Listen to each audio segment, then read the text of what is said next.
Okay, good morning, good afternoon, good evening, good night, wherever in the world you are watching from.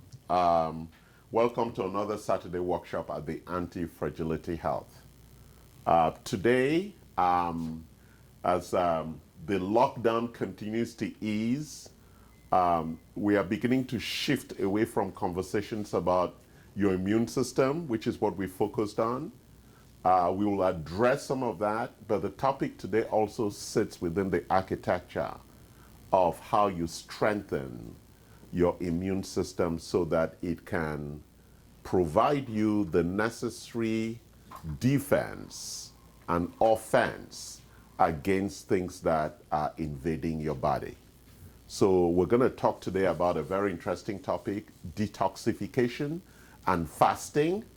But before I get into that, let's just explore current understandings and discussions. So there's a lot of confusion when the topic of detoxification and fasting comes up. They're actually related in some ways, but also unrelated.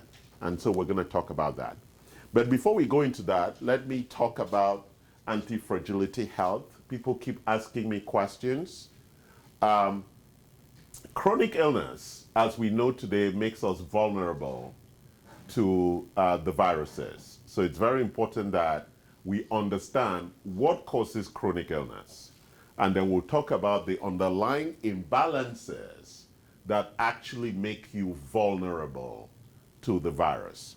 So there are 7 things that cause chronic illness. Just aging itself. The cells are aging, and in the process of copying, in that copy process, as they create new cells, they make mistakes, right? The cells are like us human, they make mistakes.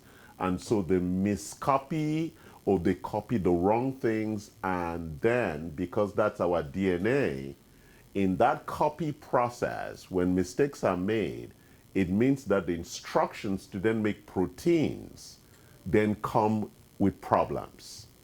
And that causes deformity and what we'll call underlying mutations that would then lead to problems later on, or defects in the cellular architecture, and those defects can be a lot of different things. So aging by itself, because we are making copies and we're running out of stem cells, so the whole process of repair and regeneration of new organs and tissues and cells begins to decay over time as we grow older. So aging in itself is a big cause of chronic illness. Then infections, we all know that. What do infections do? They compromise our cellular architecture, because even if you recover, there is damage that's done already. And that damage, as we just said about aging, is then difficult. For example, if you had lung damage based on an infection, the cells that were damaged may not be completely replaced. Therefore, you now have a compromised lung system. And therefore, if a new virus comes in, that compromised system is already a weakened state of being. Let's look at stress. That's the big one. That is like we call the big killer. We all suffer from stress just because we chose to live in a modern life. If you went to live on a hill by yourself and with the animals, you would have a beautiful life without stress. You wouldn't pay rent. You would grow your own food. You will not be watching TV and listening to stupid people. You will only be dealing with nature, listening to your spirit and God, and you would actually have a stress-free life.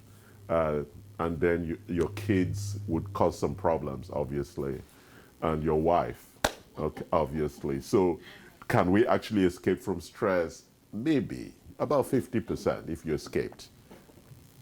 Antigens. Antigens are things in the environment that compromise our immune system, right? It could be mite, dust, toxic things in the... So they make our body respond when it's not really that required. So like if you have dust, we have allergies, and we respond to those allergies and things. The big one is nutrient deficiency, You know, a lot of people argue with me all the time. I also had to learn this, that the nutrient requirements for the body, there's no compromise around it. And we see that in the RDA, the required daily allowance. Those are the nutrients that the body needs every day. And therefore, over time, if you're not giving the body the right nutrients, they then begin to compromise. For example, imagine if you wanted to make bread and you don't have butter or egg. You could make a bread that does not contain butter or egg, but it would not really be a good bread. And that's what the body does. So it compromises when there is not enough nutrients, and it creates underlying defects in the products that it produces. So it's not a choice. It's like gravity. You obey or you disobey, and there is a price for disobedience. So nutrient deficiency, there is no compromise. The body then compromises by creating defective products. And that's the challenge when you lack nutrients. Genetics. Some of us come with underlying weaknesses and strengths, right? Being a black man, I come in with significant strength with regard to my muscular architecture. If you grow up in a mountainous area, your body is optimized for less oxygen, and therefore that's why all those Ethiopians win marathons. They can run 26 miles on less oxygen than normal people who live. So there are some underlying genetics, but epigenetics that can actually influence. Some of us come with compromised genetics. Our parents had diabetes or cardiometabolic, and we inherit some of those traits that become weaknesses. That's why they always ask you at the doctor's office, is there a history of this illness in your family, whether it's cancer or whatever? Then the big one, toxicity, which really sits with our topic today when we talk about fasting and detox. All right.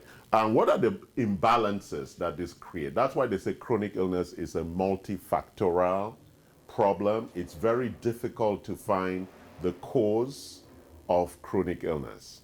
So the specific reason why you as an individual has chronic illness. We know the causes, we know the imbalances it creates, but it is difficult for us to know the expression, because what we call disease is actually the expression of a complicated set of clinical imbalances. So let's just walk quickly through what those clinical imbalances are. The big one that kills most Americans is cardiometabolic, which has to do with your overall metabolism and blood flow and the heart. The heart being really our critical organ system that runs from the day the egg is fertilized until the day you die. Over time, as it's developed, the heart muscle is really our most important muscle architecture. Our immune system, lots of immune system imbalances. We have gastrointestinal, the key architecture for water, for food and air. Our musculoskeletal, the muscle, the bones, the cartilage, everything that keeps this architecture together, which is actually the ultimate expression of pain. So when pain shows up, it's in our musculoskeletal architecture, but it's actually caused by something else that's being expressed as pain, which is typically inflammation. Then we have our stress response, a very challenging hormonal architecture. I separated stress from hormones. You see there are two topics there. Stress as cortisol and DHEA, managing our overall sympathetic and parasympathetic response architecture. And the hormones, which is number 9, are the sexual hormones, which are the testosterone, estrogen, and progesterone. Then we have circulatory response imbalances. A lot of us suffer from microcirculation issues, which have to do with just aging and the issues of accumulation and the weakening of the endothelial structure, which is like our heart muscle or arteries and veins. We have energy, big imbalance problem. Most people would say, a lot of underlying theories would say that energy is at the core of most of our illnesses. what we call the mitochondrial dysfunction, the source of energy in every cell, which is why cells get weakened. I spoke about mutation and things like that. At the core of it is that energy system that really drives overall energy and metabolism. Very critical issue. And then there's cognition. And we know that there are really four things that make us human: the physical, the emotional, and the cognitive. And so it's very important that when we look at all these imbalances, then that's how they begin to express. Disease would express in terms of cognition, it would express in terms of our physical, and it would express in terms of our emotional. So these imbalances, that's why we call it a multifactorial issue. Whenever chronic illness shows up, it is always a combination of these imbalances. And that's why it's very difficult in Western medicine to treat a particular chronic illness. So what is our strategy here at the clinic? One of the things we do on the right-hand side, that we do significant diagnostics. We look at your genes through saliva and cortisol. We look at blood work. We look at urine, and we look at your stool analysis. And then we build our interventions around a couple of things. First of all, it's better to prevent these things happening, and therefore compliance is a very challenging issue for prevention. We talk about reversal. We don't talk about curing, because it is almost impossible. Remember the story of Humpty Dumpty? Once you break something in the body, it's almost impossible to return to the original state. But it is possible to return to a state that perhaps is better or more appropriate to address the underlying. But so there is no curing, because curing in itself implies returning to the original state. And so there's no curing, there's reversal. We could reverse some of these imbalances, but we may not actually get back to the original state. We also rely a lot on measurement. So we use a lot of clinical biomarkers, and those measurements allow us to get a sense of where we are, what's going wrong, what is normal, what is not normal, and how the body is allowing itself to express those imbalances, and therefore the things that we can fix, we can tinker with to actually get things running much better. And then we provide what we call transformational support, because it is very important that as we learn how to organize everything in our life, that we also organize our lifestyle to align to a methodology that actually allows us to stay healthy and have a long life, the whole concept of longevity or lifespan. So that is what Anti-Fragility is really focused on doing. It does a lot of analysis and education so people actually understand their health, take responsibility and accountability for it, and therefore then begin to take the interventions or be in compliant with the interventions so that they can stay healthy and have a long life. So one of the things we're going to talk about then, detox and fasting are emerging as very, very important issues in being healthy. And one of the things when you look at the whole issue of detox and fasting is that we live in a calorie-overwhelmed culture. We eat too much. And so we also live in a very toxic environment. So let's look at a high-level, simple difference between detoxification and fasting. The one big difference between the two, because they actually have the same objective. Fasting will lead to some level of detox and some level of self-regulation in the body. We'll talk about that. But detox, different from fasting, is significant in that it requires nutrients. The body requires nutrient support to actually detox properly, especially as we grow older. So when you're younger, you have enough nutrients. So the process of detoxification, which is driven by the liver, is executed very well. But as you grow older, the liver is compromised just because of the toxins we're going to talk about, but also because there's been nutrient deficiency. So our intervention programs for detoxification provides a guided nutrient detox process. And we're going to examine what that means.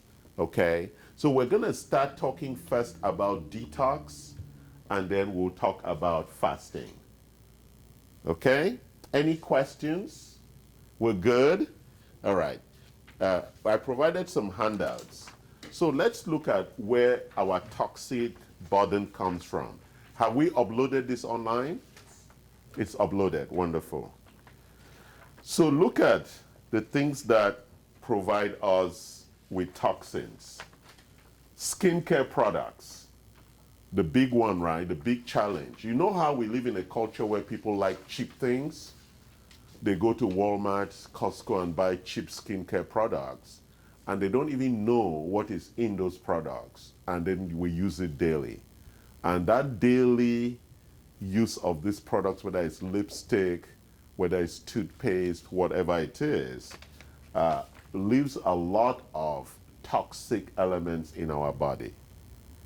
The air, that's one of the reasons we use our air filtering systems here, because we are next to a road and very close to the freeway, and there's a lot of toxicity products from the exhaust, from the dirt, accumulated dirt, bacteria, viruses just flowing in the air. Our water systems, we know, are seriously compromised. We have good water filtration, double water filtration systems. The food and the soil is poisoned. Some people wash their car at home or do their car servicing at home, and the oil from the car waste, they just throw in the gutter, and all of that circulates back into our water system, including people flushing their prescriptions, antibiotics into the toilet systems, and that infiltrates our water system. Food and soil.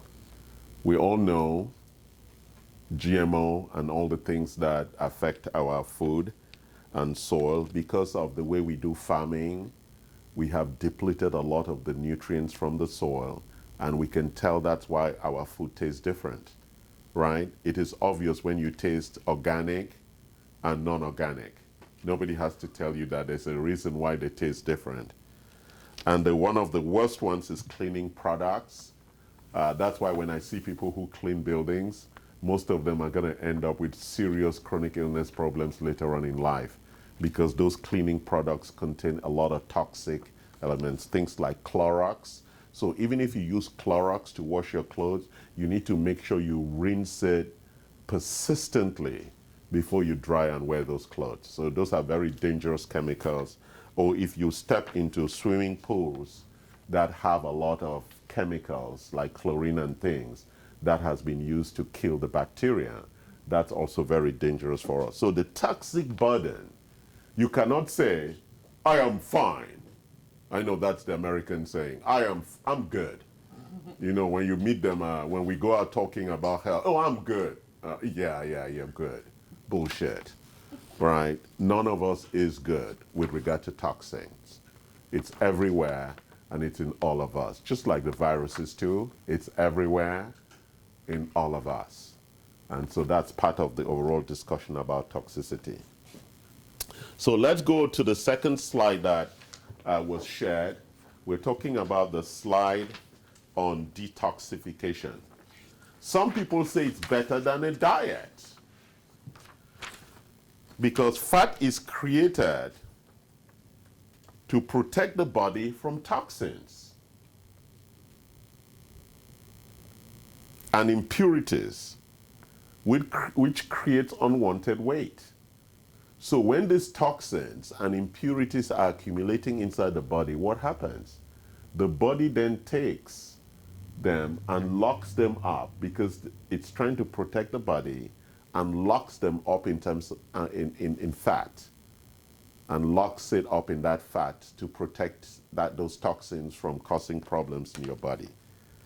So what does dieting do? Calorie cutting and exercising results in fat loss, but it increases the toxic density. Are we getting this point? It's very important that when you lose the fat through dieting, you increase the toxic burden. How? Because now there's less fat to hide the toxins. And that's why you rebound. Because as the toxic overload triggers the body's need to create fat, and then weight is regained. That's why most diets fail, because you're not removing the underlying toxin load that is in you. So true detoxification, you see in the diagram, removes toxins from the body and creates lean muscle and releases excess fat. Now you can maintain a clean, balanced diet that keeps the body naturally lean and reduces the toxic burden. So what are we promoting in this conversation?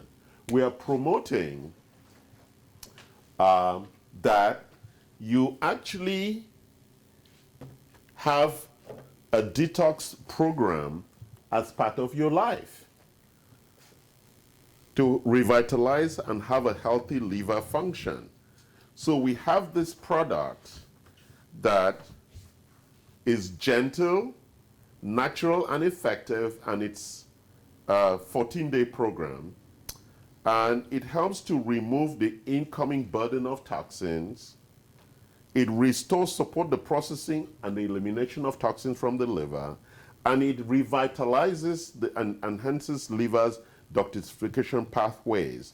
So a guided program for detoxification is very important, and that you do this almost 3 or 4 times a year and help the body actually revitalize the liver, support the body with these enzymes that's going to help it remove the toxins, because the whole process of detoxification is really a 3-way system, right? As I said, the toxic burden load is already in the body, locked up in the fat, right? So we need fat-soluble enzymes to break down that fat and capture these toxins. And when the toxins are released, they're very dangerous because they're in an unstable state, and they could increase the number of free radicals and therefore cause significant damage. That's why typically when you do a detox the first time, you have like a flu response. But then we then support with nutrients in the program that would then bind to this. Can you put the washer off, please? That would then bind to these toxins that are unstable, like free radicals, and then in the phase 3, remove them, because now they become water soluble, so it's easier to excrete. It's a very important 3-step process that allows, as we just said, rather than dieting, that's why diets fail, rather than dieting, you do a detox if that is your intention to lose weight, and then you can keep the weight because the toxins have been released. And so going through a proper detox process is really very critical. And so when we spoke about nutrients, there are certain critical nutrients that are required as part of the detox process. And what are those nutrients? Let's look at it. Do you guys have this page? Okay. So we call that whole process of detoxification, we call it a biotransformation. It's very important that we understand what a biotransformation is. So we are releasing the toxins that have been captured in the fat. When you release them out of there, they're actually like free radicals. That means that they need to bind to something. And that binding process is provided by the nutrients. So let's look, for example, a particular toxin, which we know is very dangerous and causes cancer, benzene, right?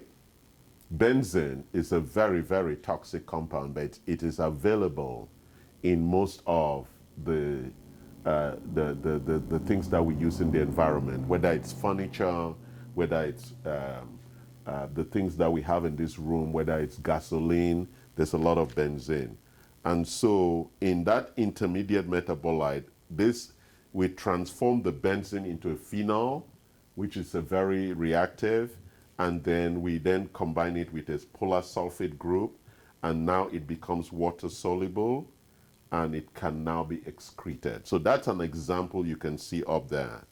But let's look at the diagram below. Look at the nutrients that are required for that phase 1. So we take a fat-soluble toxin. Think about this. We're taking a fat-soluble toxin. Don't forget that's why they were stored in the fat. And we are breaking it down out of the fat using those nutrients. Look at the processes there, the chemical processes: oxidation, reduction, hydrolysis, hydration, and dehalogenation. And the nutrients are B2, B3, B6, B12, most of the Bs, folic acid, glutathione, and flavonoids. So if your body doesn't have these nutrients, the detox process doesn't happen well. And that's why nutrient deficiency is a big issue, not just for chronic illness, but just to allow the body properly detox. So if the liver does not have these nutrients, over time the liver is compromised in its detoxification pathways. So these nutrients are critical, and that's why we support them as part of that program. When we then create these intermediary metabolites, why are they intermediary metabolites? Because we are really trying to convert these fat-soluble toxins into water-soluble toxins so we can excrete them through our poo and urine, right? Most of the things we excrete is in the water form, but they are stored in the fat form. So this whole process needs to happen, and that's what we call it, the biotransformation. So from the intermediary metabolites that are very dangerous because they're free radical. What does it mean, free radical? They can combine to anything, so we don't want them combining, so we want to make sure we lock it in. So look at the nutrients that are required. A lot of nutrients: methathione, cysteine, magnesium, glutathione, vitamin B5, B12, vitamin C, glycine, taurine, glutamine, folic acid, choline. A lot of proteins, amino acids are required in this process. So if you're deficient in nutrients, you cannot help the liver, support the liver to create this water-soluble waste. This is very important, guys. So people struggle with, should I take supplements or not? It's a silly question. The question really should be, does your body have enough nutrients for all the complex biochemical pathways that are required to provide efficient and effective processing for health? Okay? Check whether somebody's outside. So let's turn to the next page and just look at some of the products that are part of this bundle. So we have three products as part of this. We have core support. We have core support, which is provided as part of this bundle. And let's look at what is in core support. Core support includes NAC. It's an intermediate precursor to glutathione, a very potent antioxidant, right? Very important to support the liver for that. It contains fiber. It has targeted macronutrients to support phase 2 liver detox, and high antioxidant vegetable extract to blend and neutralize free radicals, right? For that intermediate process I was talking about. We have PhytoCore, which is inside the box. It's a concentrated set of phytonutrients, which is a specialized blend of phytonutrient extracts shown to stimulate phase 1 and phase 2 liver biotransformation. What was phase 1 again? Phase 1, it's the breaking of the fat to extract the fat-soluble toxins that are locked up and stored in the fat. That's where they're stored. That's why we all have visceral and adipose fat. So this triggers, this phytonutrients, triggers the body to release that fat.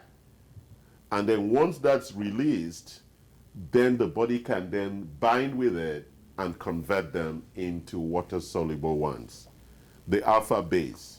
I hope we're all paying attention to this. Some of my staff in Vietnam have been complaining they don't understand. If you don't watch these videos and listen, you will not understand.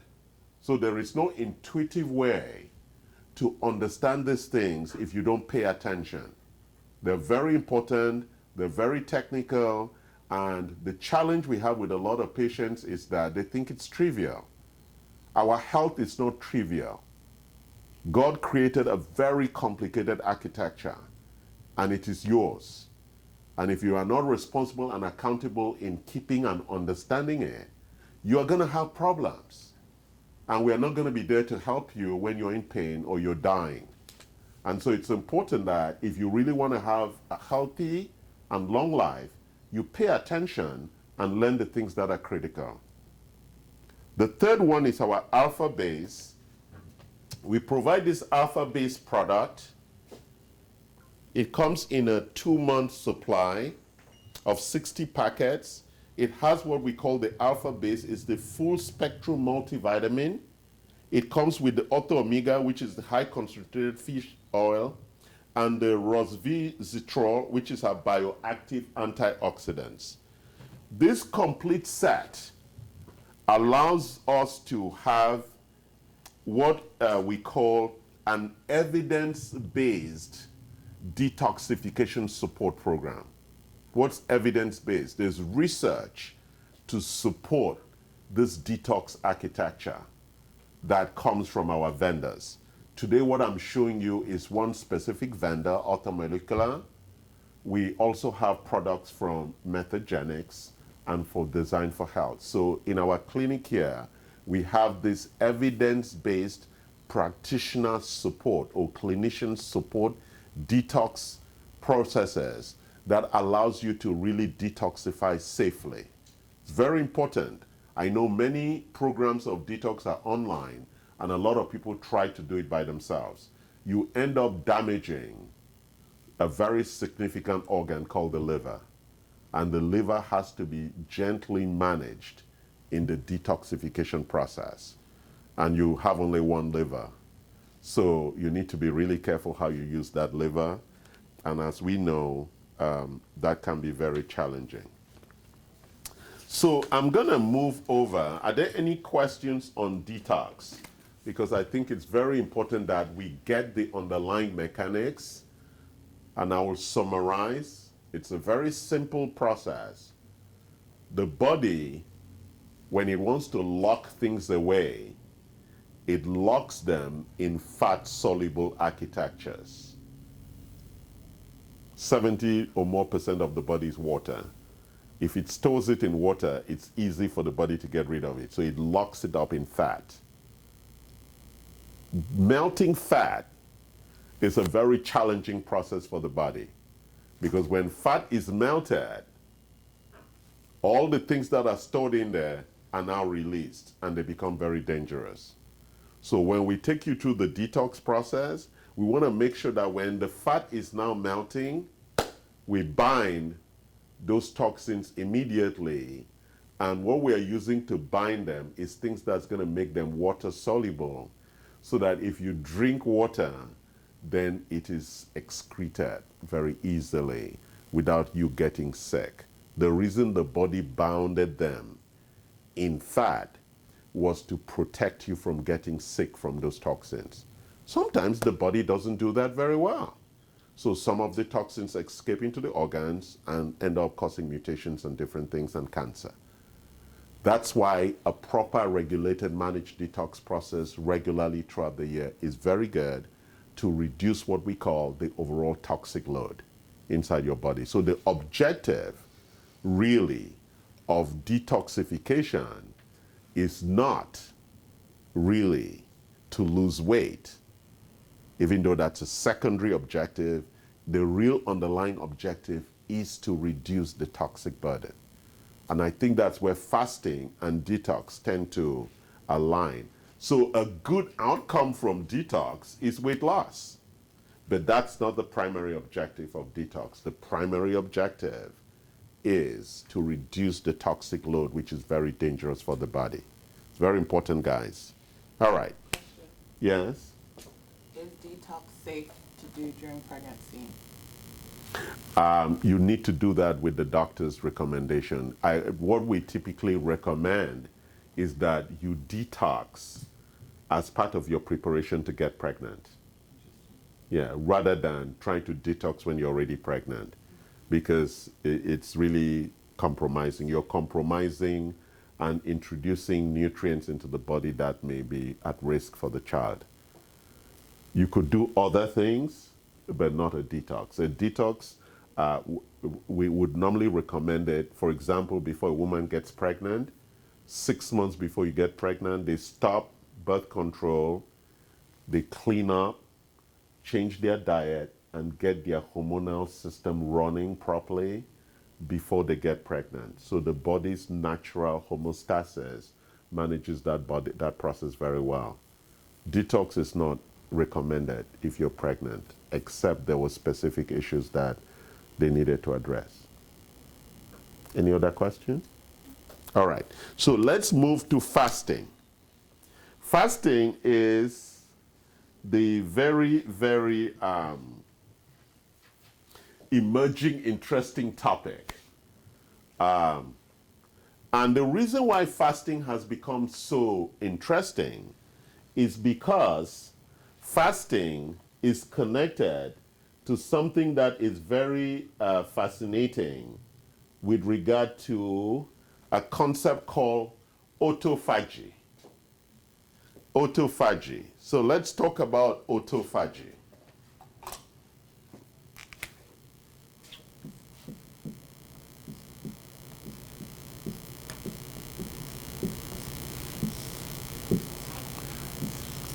When you starve the cells of nutrients, the cells start doing something very interesting. They start eating themselves. And that process is a very good way for you to cure cancer and to cure a lot of illnesses, because the body begins to scavenge and find the things that are wrong. It's like us looking for handicapped people and eating them when we run out of food. I'm sorry, I'm just trying to explain autophagy at its core. So the cells look for deformed cells, or cells that are refusing to die, or cells that are growing too fast. That's food. Let's eat them up. So autophagy triggers, fasting triggers autophagy. And so autophagy is very good because it also allows the body to detox, because you stop giving the body food and you're giving the body either water or no water. So there's a lot of new research emerging around fasting. But if you look at the old traditions, for example, many Muslims now are in Ramadan. So they are fasting for what I would call close to 12-hour fasts, and break the fast only at night. So that's a significant fast, and I think Ramadan goes on for about a month. Christians also, during the Lenten period, do some fasts, and they also abstain on Fridays from eating meat and things. And so fasting, even in the Buddhist tradition, has been a deep issue with regard to cleansing of the mind, the body, and the spirit. So fasting has deep roots in the history of mankind as a way to rebalance ourselves back to nature.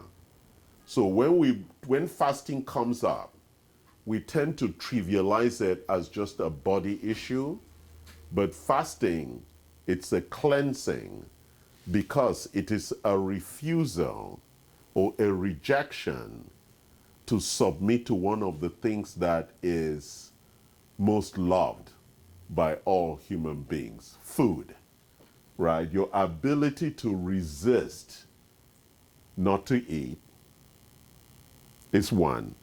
But the second thing is the energy requirements for metabolism are very high. So when the body is deprived of food, it does three things.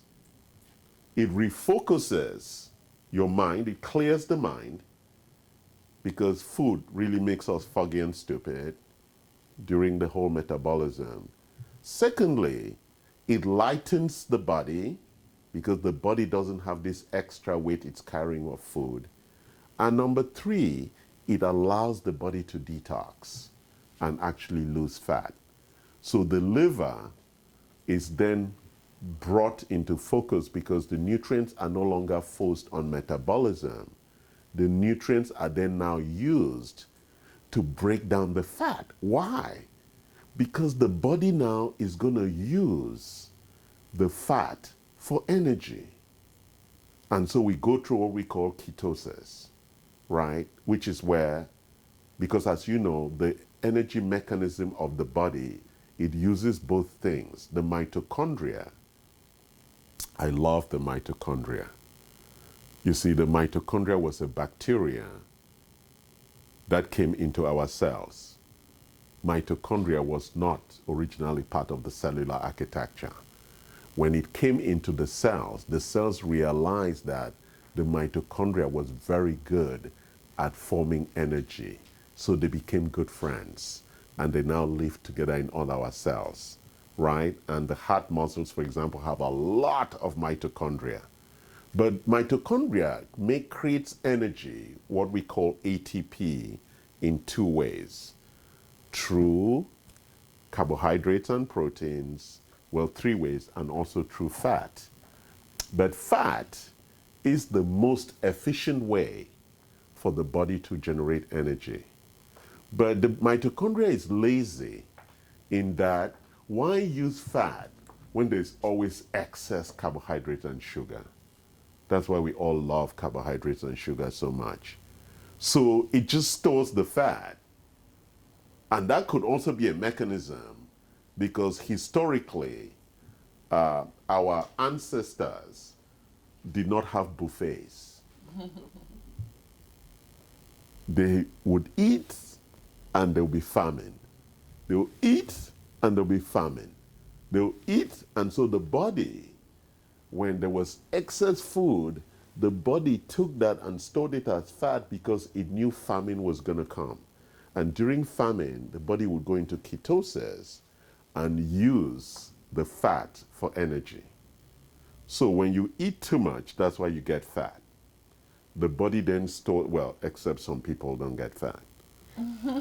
I think they're genetically engineered not to get fat. Some people don't get fat. Some of us, we smell food and we get fat.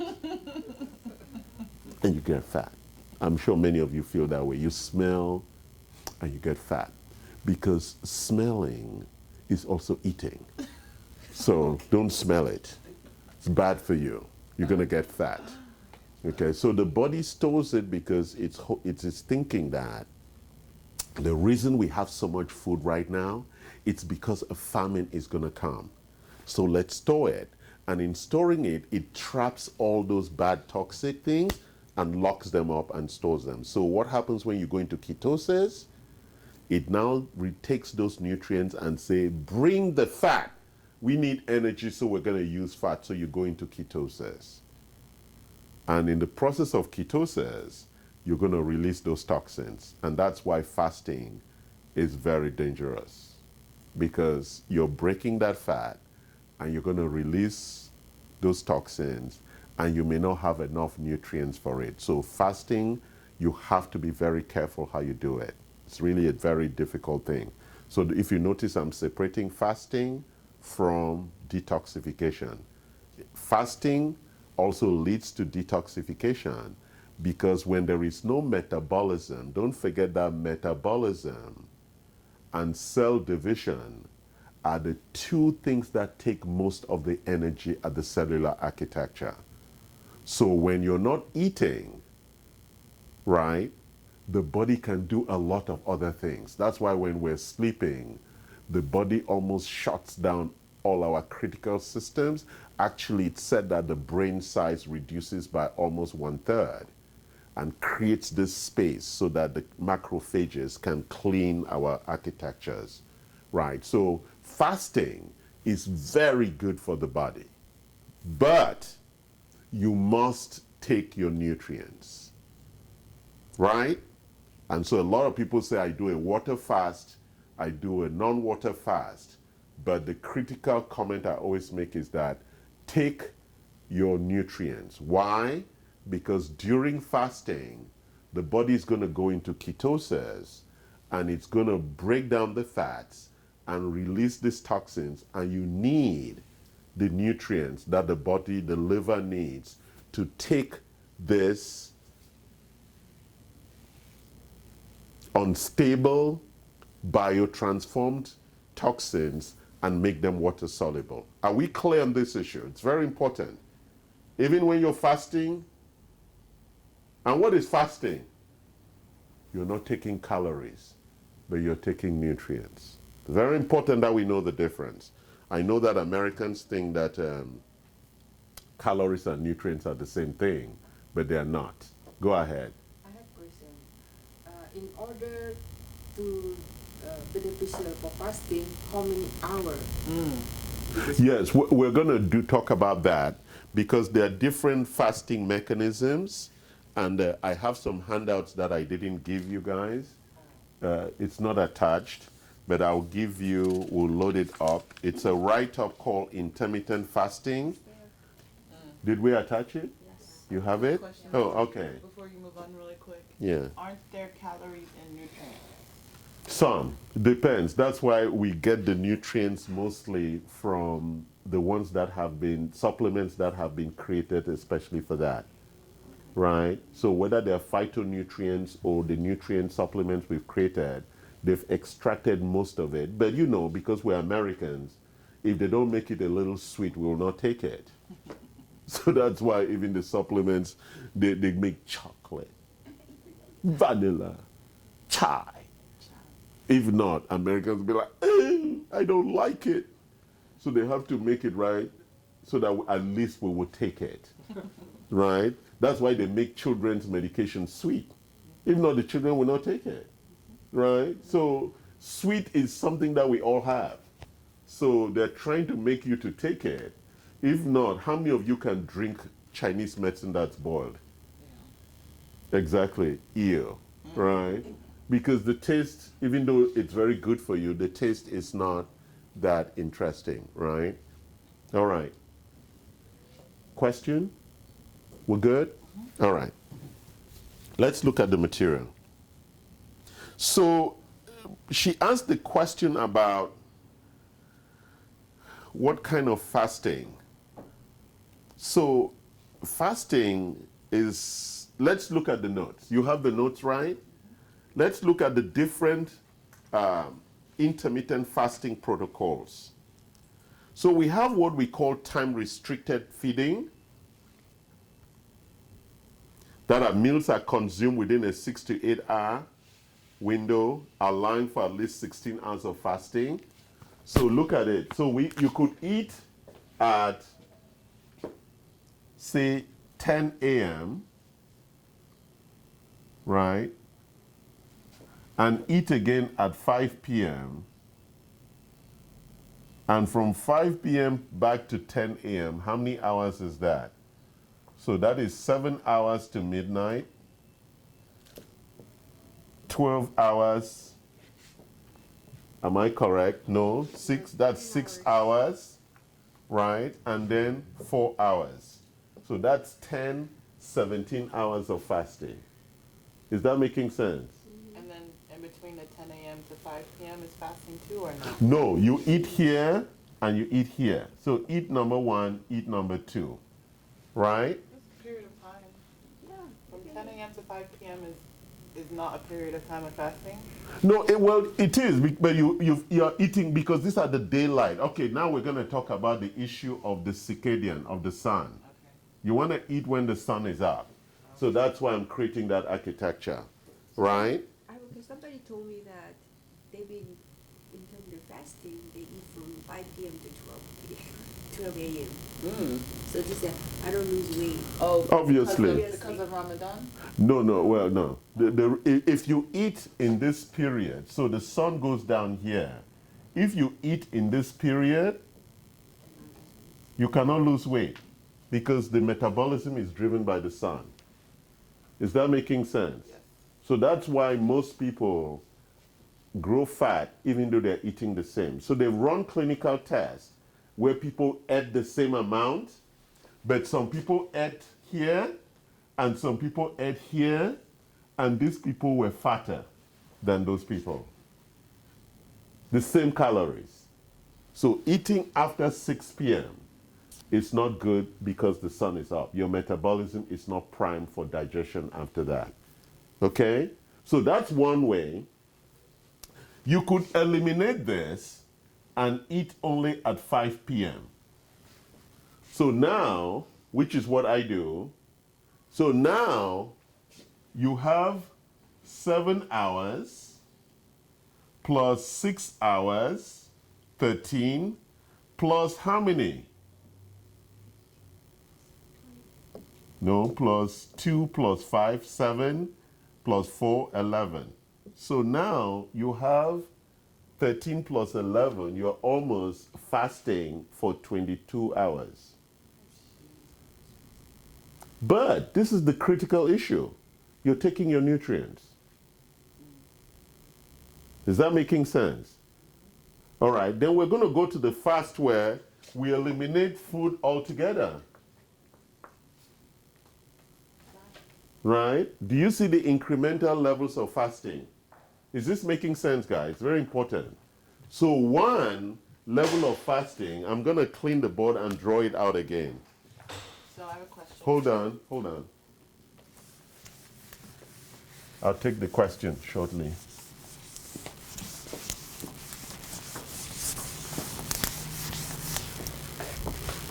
So let's just be very clear. So I was drawing the clock. This is 6 a.m. This is 12. This is 6 p.m. This is 12 midnight. Right? So let's see the clock very clear. Right? This is 6 hours. This is 6 hours. This is 6 hours. This is 6, right? 24 hours. Is that making sense? All right. So you could have 3 meals. 1, 2, 3.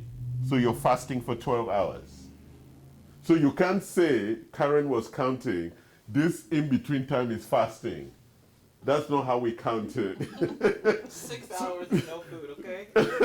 That's what Karen was counting. That it's all fasting. Fasting for me. No, well here, so this is a normal 12-hour fast. That's what we all go through. The body, well, that's why you shouldn't wake up at night and eat. So I'm saying, normally we go through a 12-hour fast. But if you notice, this is when the sun is up, right? What we call our circadian control.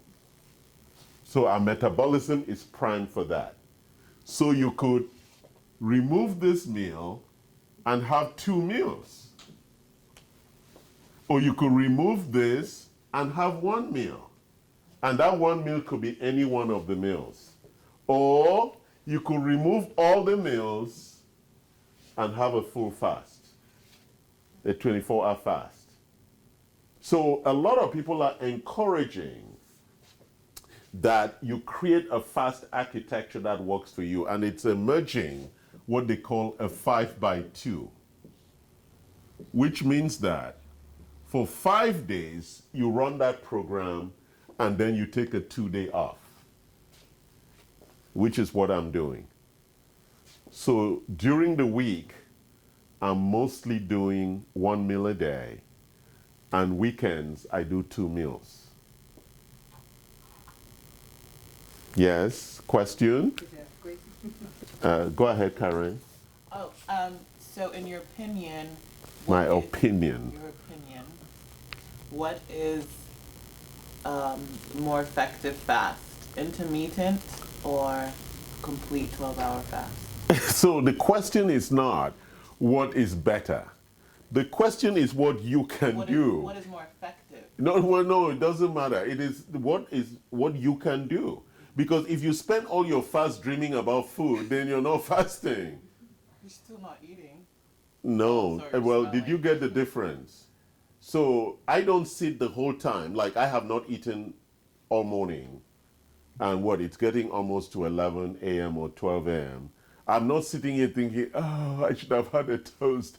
Oh, that chocolate in the fridge, right? Which is, then you're punishing yourself. That's not what fasting is about, right? If the objective is to lose weight and to detox, then see what you can do. And so that's why I drew this diagram. So if a lot of people say you have to take breakfast, that is really nonsense. Except you're a kid or you're in your 20s like Pauline, right? They need breakfast, they need food. But once you get to like 30, where these issues begin, you should eliminate one of these meals. Because we don't really need 3 meals a day.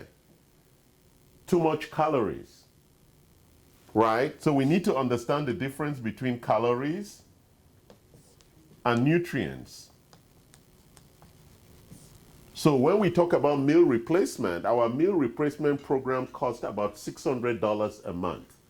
It substitutes for one meal. If you think that a meal would cost you about $10, right? That's $300 already for 1 month. You know, people say, oh, your supplements are too expensive. Well, how much do you spend on food? But now you're getting nutrients as one meal replacement, which is what I do for 5 days. Right? Dr. Yi has it already in her mug. That is the meal replacement, may I? So that's the meal replacement. So you put all the powders. You want to bring us the powders, so let's show them. We mix 5 powders in here, half a scoop each, to make the meal. And so and then you shake it in here. And then that's what forms the 5 powders. They're back over there. Or take the ones on my table. So put the 5 powders here. And so you take half a scoop each, and that's the mixture you take, and that is my meal. But that meal, including, can you give me Ultra GI Replenish? Bring me the Ultra GI Replenish. Put those here. Bring me the no. Put that. I don't want to mix it.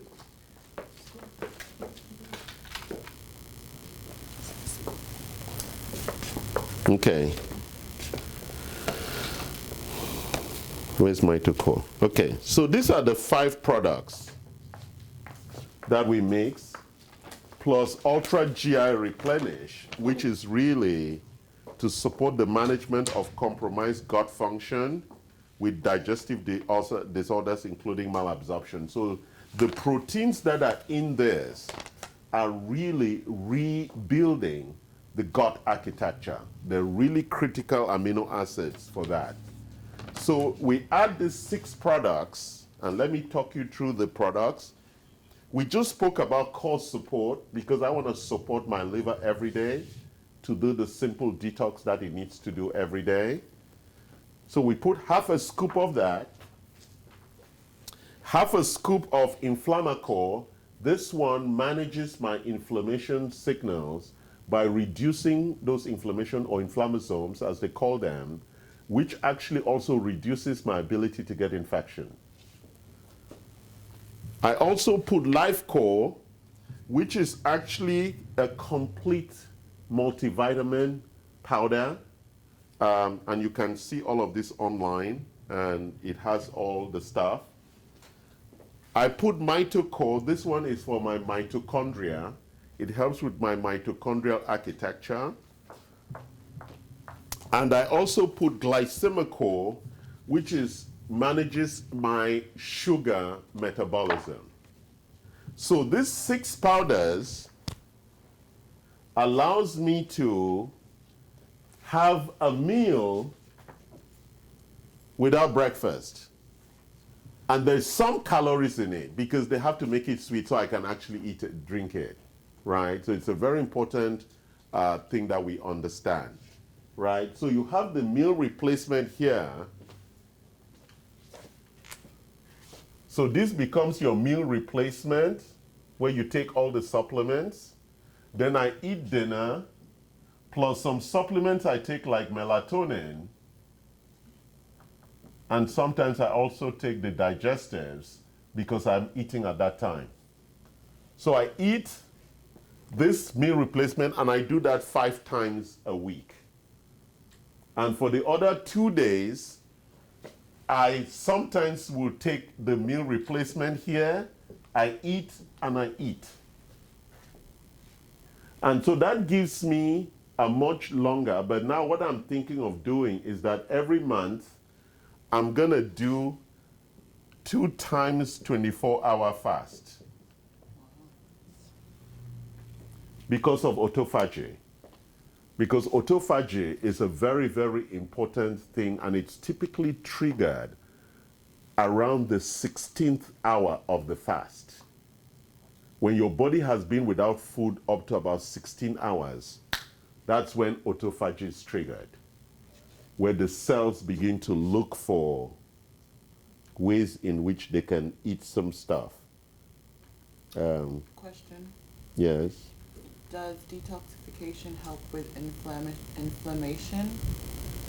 Yeah, the confusing topics. I know people are interested in those kind of questions.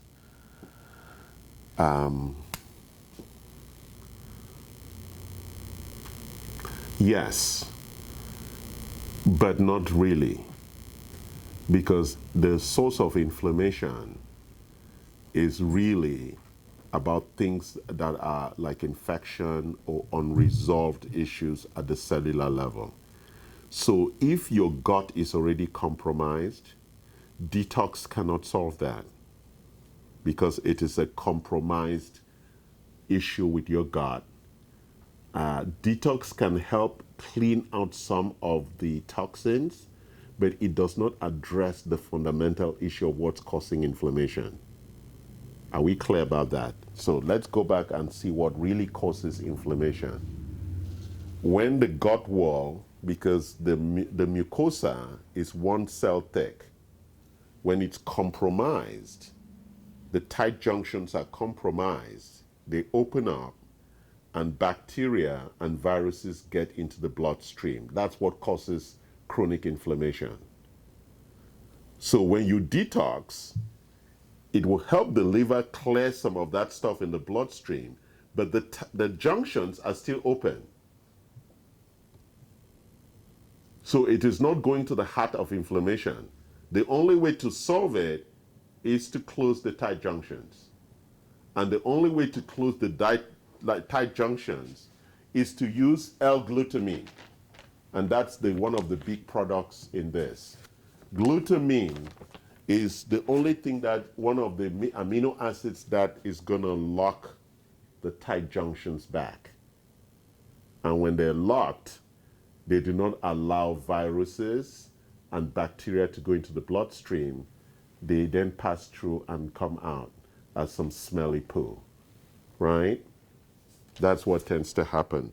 So it's very important that we understand what's actually going on with that whole process, okay? All right, any questions on that? Yeah, Yes, sorry, I didn't take your question, sorry. No, that's okay. I have 2 questions. Yes. This replacement food, Yes. so if you take it, so we don't have to take any additional supplement, like multivitamin or omega-3. It's everything is in there. In the milk. That's why we call it complete. It's a full meal replacement. So those other supplements that you'd want to take are in Life Core, in the powder. Yeah, so what I tend to do, I do take some other supplements as additive. Why? We need to go back on the big thing I taught last week. And I think you were here. I spoke about physiological resilience and metabolic reserve. So even though I'm taking the RDA, I take extra to build my metabolic reserve. Because let's be clear, I really don't know how much nutrients my body needs. I don't. He may need twice the amount I need. We don't know. We're just going with formulas that gives us the average. Don't forget that the RDA is a statistical average. that you need vitamin C 500 milligrams. Right? It's an average. And so what do I try to do? I try to take as many waterable, soluble supplements as I can.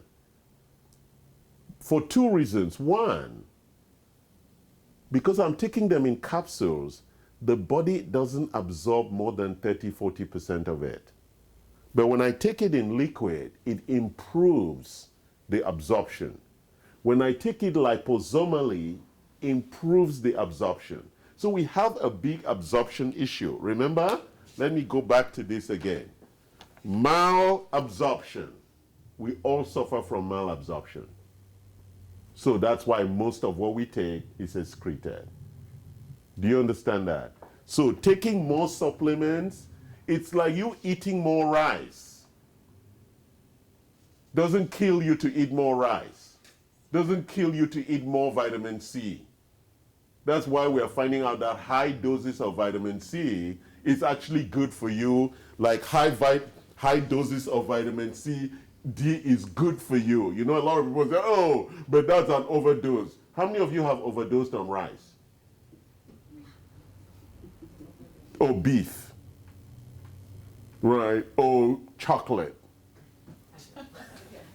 When it comes from supplements, oh, I don't want to overdose. But when it comes to chocolate, So you can take, so there is no such thing as taking too much supplement? there is, Oh, okay. to a certain level. Okay. Yeah, I'm not saying that go swim in a chocolate bath. Just vitamin C. Yeah, don't go and swim in a vitamin C. Gotcha. Yes, don't be stupid. But if you look at 50,000 units, vitamin D, That's a lot. very high. But what's the RDA? 2,000. But we know all the latest research coming out that the people who have high vitamin D do not die from coronavirus. The research is out. So, how much do you need? I don't know. Do you get this point? A lot of people are arguing with themselves. How much do you need? I don't know. I just take as much as I want to. And as long as my body tolerates it, I've not been sick from taking supplements. Do you get the point? So we need to appreciate the fact that for physiological resilience and metabolic reserve, we need to give the body nutrients. And I don't know how much I actually need. And you know what the body does very smartly? It's a good chef. It throws away the ones it doesn't need. Or it stores it appropriately. It's a very good chef. Right? And that's what we want to make sure that we do. It's very important, guys. Very, very important question you asked. I know you had a second question. Yes. Like fasting, if you just eat once a day, can we drink water? Okay, that's a good question also. So the body needs water. All right? So hydration is a critical need. Why? Because you just listened to my lecture that we want to create water-soluble toxins so that we can excrete them. If there's no water, how are we going to excrete? That's why when you don't drink water, your pee is so concentrated. So the body, the liver, needs water for all these toxins that have been released and brought into water soluble for excretion. But there's emerging research that says a dry fast also triggers autophagy very quickly. But you have to be very careful with a dry fast. Especially in the summer. Yes, you have to be very careful because you could really go dehydrated and you faint. Right? So you really, and most of us are dehydrated already. So you have to be very careful. It has to be programmed properly. It has to be really managed properly clinically for a dry fast. So a lot of people are beginning to talk about dry fast. What is a dry fast? No food, no water. Yes, like Muslim. I know, but you have to get used to it and you have to be very careful. That's why in my Muslim family, part of my family that was Muslim, during the day, because we're in the tropics. When they fast, they don't go out. They just sit at home all day and pray and sleep. And they come out only in the evening. So you cannot be doing activity during a dry fast. You might get faint and get sick. Make sense? All right. So I'm going to try and summarize. I know I didn't go through all the deep details of intermittent fasting, but I hope you get the point. So these are the big things that result with intermittent fasting. Reduce blood levels of glucose and insulin together with hepatic glycogen depletion. What's the important issue around that? When glucose levels in your blood drop, that's a good thing. It reduces the glycemic dysregulation and it stops the pancreas from producing insulin because we don't have sugar in the blood. So they can take a rest, which is a very important thing in a culture where everybody's almost diabetic. Number two, improved insulin sensitivity, increased fat oxidation, and beneficial changes in body composition. Are you getting that? And I'm finding that even though my stomach is still a bit big, my other parts of my body are toning up, which is very dangerous because already I'm so good looking. Imagine what is going to happen. People are going to be mistaking me for Denzel on the street. Oh, wow. I know, right? And then number three, improved cellular utilization of ketones, right? That's why I spoke about ketosis and fatty acids and beneficial changes in your lipid profile, the triglycerides, right? Decreased total cholesterol, triglycerides, LDL cholesterol, and increased HDL cholesterol levels. So that's why detox and fasting is very, very good for you. The body actually loves it. So that's why we say if you eat less and you fast more, you're actually healthier. Very important, Is that guys. the same thing, eating less and fasting more, technically? Yes, because actually, if you were eating 3 meals, but you ate only 1/3 of what you eat here, 1/3 of what you eat here, 1/3 of what you eat here, you will achieve the same effect. Right? So if you cut down, that's why when Americans go to Europe, to the restaurant, they give them food, they fall off their chairs. Because they're like, where is the food? Is that what I paid for? Where's the rest of the food? I just paid $100, this is it? They'll say, oh, you're from America. Yeah, we understand. There's the kitchen. If you want to go eat the leftovers, that's okay. Right? We're used to really big plates of food. And so that is a challenge. So if you reduce, and that's why we say, when we talk about nutritional biochemistry, right? I said it last week, there are 4 things, right? There's calorie restriction. There is diet restriction. There is intermittent fasting. And what is the last one? Full fast. Full fast. So when you look at your nutrition architecture, there's intermittent fasting and there's full fast. And so you then find out that this is how you should be managing your diet every day and build your own program. So people are saying, oh, is fasting beneficial? No. At some level, you need to build your own program that works for you. And it takes time. That's why we talk about the transformational support. It takes time to find the program that works for you. And as we are growing older, these things are getting worse.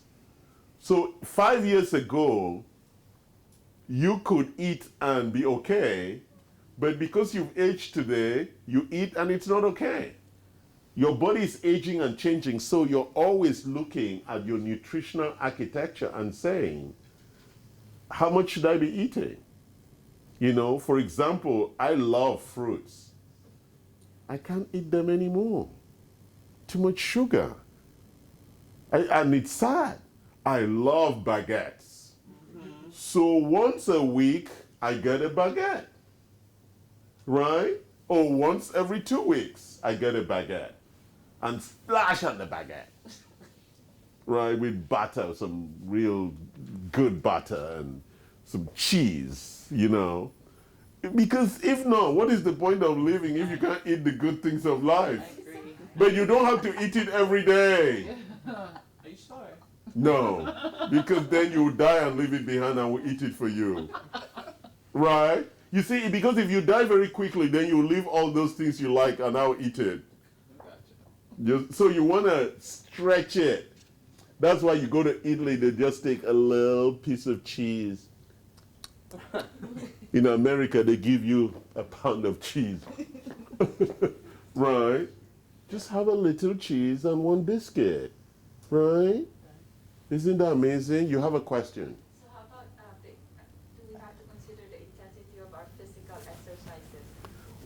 do we have to consider the intensity of our physical exercises? How do we consider the intensity of our physical exercises? Like when we exercise, what does the nutrition and the food intake? Yes. So the key issue is that if you're training for something, you need the calorie to build and the proteins to build the muscle.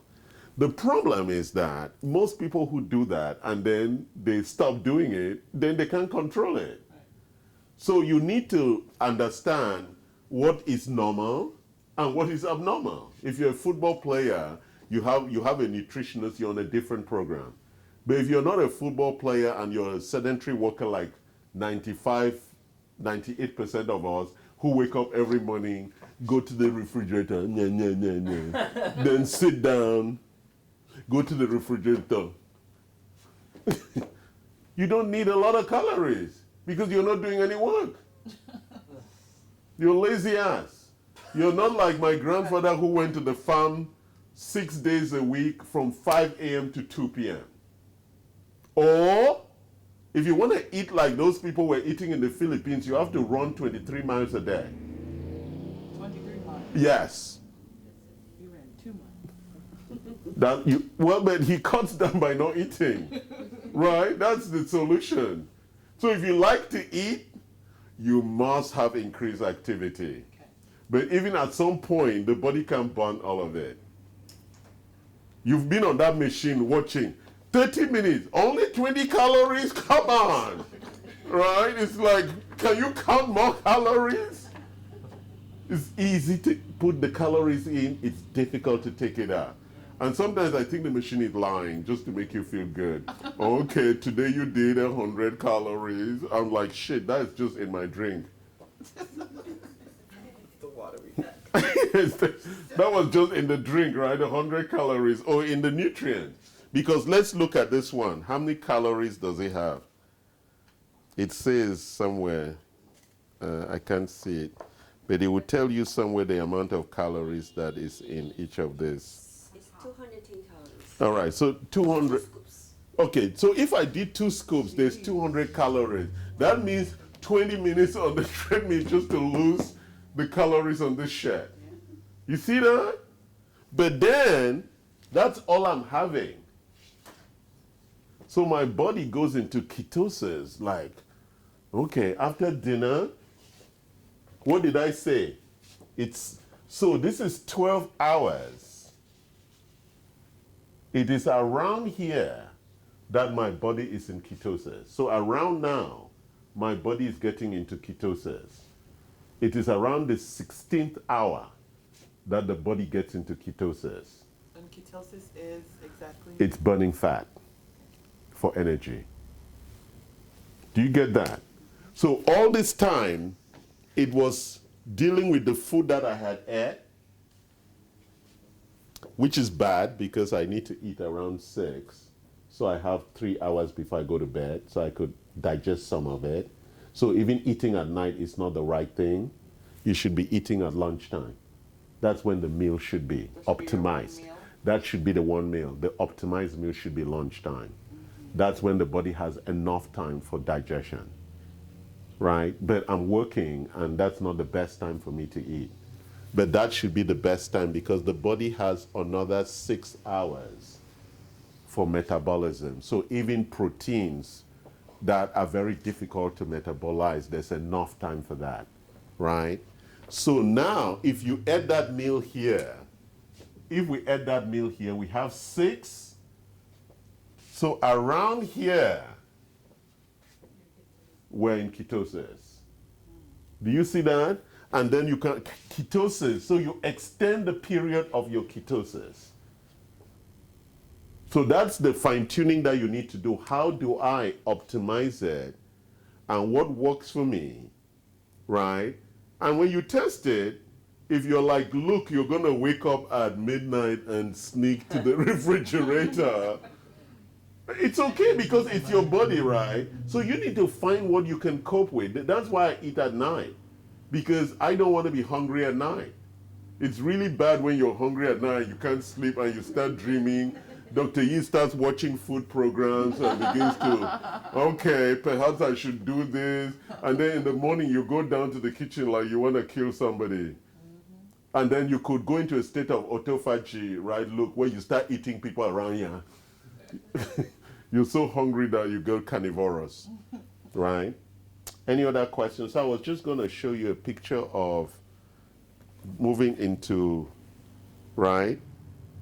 This is somebody who's fasting for over 72 hours fast. Is that dangerous?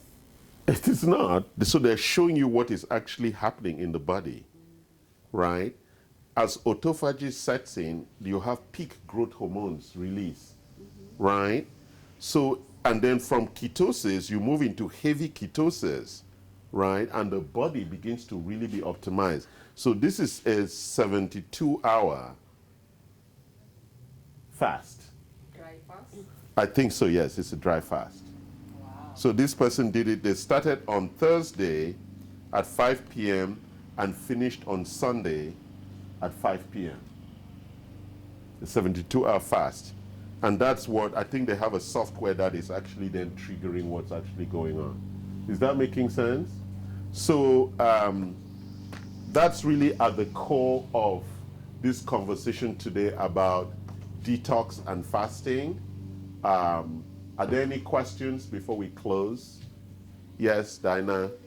How do you reintroduce food if you have fasted for like 12 days? A very good question. So once you've gone through fasting, so the body doesn't want you to rush and go drink a Coke or go have a McDonald's.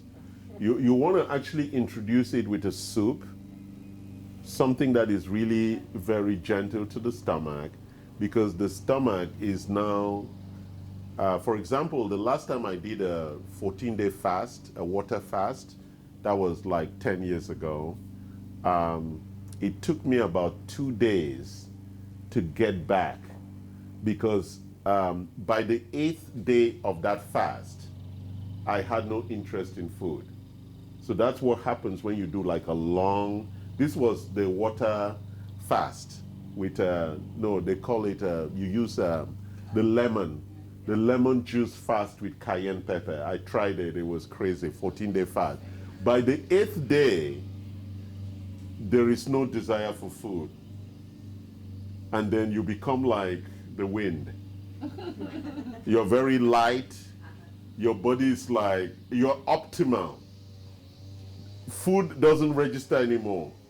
So by the 14th day, when you finish the fast, you now have to reintroduce yourself back to food. And you really have to be very careful because your stomach is not used to food anymore. But I need to say this. So by the 4th, 5th, 6th day, your gut lining is clean. So until then, there's a lot of bullshit coming out.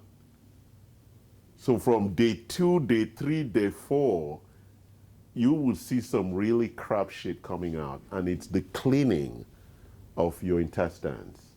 Because you know a lot of garbage stays in our intestines. You know we're carrying around 10 pounds of shit all the time. It's the truth. Yes. And so when you go into that fast, by day 3, day 4, the water and the lemon is really beginning to clear everything. And you can see it by day 7, day 8, everything that's coming out is clear. Because it totally cleans. That's why they call it a cleanse. It totally cleans. And you can see by day 10, the lemon juice that you drink looks like the one that's coming out. Hilarious. That's what happens. Then you know you have really done a cleanse. It has cleaned the whole pipe. And that's the objective. It's a tough, tough fast. Is it safe? I would not do it again. I did it 3 times. It's very I dangerous. did a 10, a 12, and a 30 days. Whoa. I lost 20 pounds. Yeah, Really lose I'm gonna do it. yeah. It's a very, very dangerous fast. You have to really do it very carefully. And a lot of people. So I was mixing lemon juice with cayenne pepper and something else, Honey. and honey, just a slight honey. That's what you drink all day. all day. Yeah, so you carry like the bottle, and that's what you're just drinking all day. It's a really tough fast, but the outcomes are amazing. But the problem is that you start eating, your body puts the fat all back. Like I wouldn't do it again. Yeah, I wouldn't do it again, and I don't recommend it for anyone. So anyway, thank I you. have a question Yes. before you end. Are colonics safe?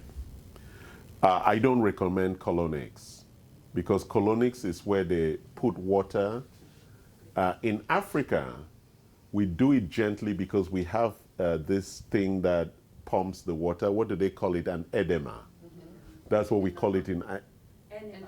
enema, right? They use hot water and some juices to pour into the baby's ass, and then the baby pushes out all the poo, right? Typically, that's when you're constipated. But we need to look at what causes constipation and why colonics I'm not comfortable with. Colonics can injure your small intestines, which would then lead to different kinds of things happening. That's one. But 2, we have good solutions for elimination, which is fiber and other things. So I'm not strong on colonics because I think it's a forceful way of elimination. And so I said we're all carrying 10 pounds of shit all the time. That's the point of colonics. They want to clean that system so it's not hanging in there. Why are we carrying 10 pounds of shit all the time? Because protein breakdown and absorption takes a long time. And so we actually want food to work through our intestines slowly for optimal absorption. Okay, so if you eat meat, it takes about what? 7 to 10 days in your stomach. That's why some people don't eat meat at all. It takes that long. So fish is faster and some complex carbohydrates. And the longer it stays, the smellier your poo. Right. So, but that doesn't mean that you should not eat proteins, because amino acids are very important. But that's why you tend to see that a lot of other cultures just drink the soup. The what do you call it? The meat stock, the beef stock or the fish stock or the chicken stock, because that way you're getting the fats and the amino acids rather than eating all of that beef. All right? Thank you guys. This was another wonderful Saturday you spent with me. I hope we've covered this subject of fasting and detox. You now understand the differences, the opportunities, and the advantages. Be safe, detox, so you can get rid of those toxins that are already inside of you, including the viruses. Have a good Saturday. Bye now.